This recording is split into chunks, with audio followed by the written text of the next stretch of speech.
Hey, Josie. Nice to see you again. I'd like to ask you a couple questions because the video we saw all the work that you were doing in Timby. So I'd like to know, how has it been to work with communities from the Napo Valley in Loreto, the Peruvian Amazon? Yeah, it's been a really beautiful and unique experience.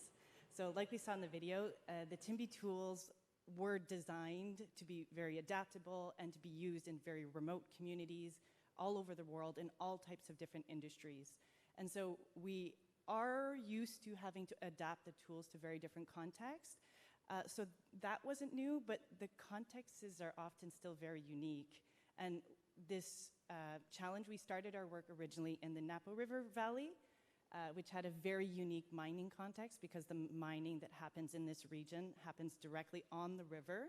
So although we were working with community monitors who are already monitoring their land for issues like illegal logging, they didn't have the habit of monitoring directly on the river. And so there was a lot of conversations about how the tools needed to be adapted based on that and logistics to make that happen.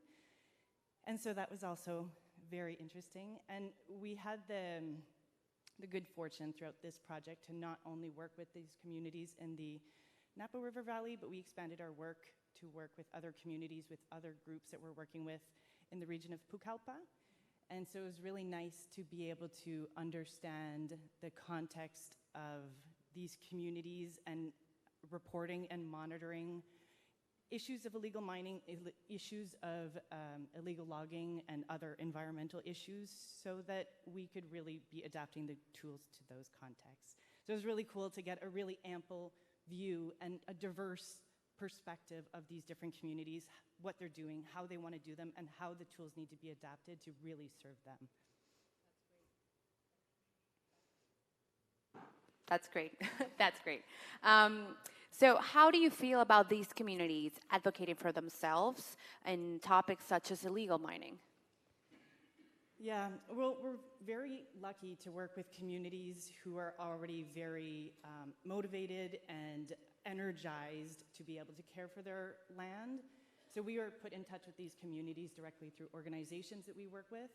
And they're already motivated enough to do this, that they reach out to these organizations, make the contact to be able to get the support that they need to be able to do this type of work. So we were lucky to be connected with very empowered and motivated community groups.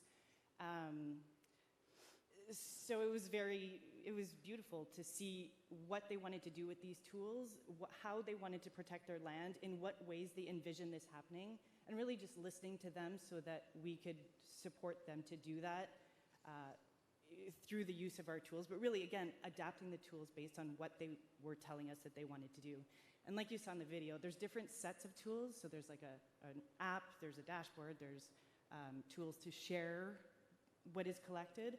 And so hearing from them about the type of advocacy they want to do, how they want to share reports with law enforcement, with public, with whoever, made it really, well, it was very interesting so that we could fix each one of those tools according to what type of advocacy they wanted to do or what type of reporting they wanted to do. So all very interesting. Well, thank you very much, Joe. Congratulations on the excellent field testing results and best of luck in the competition tomorrow. Thank you. Thank you.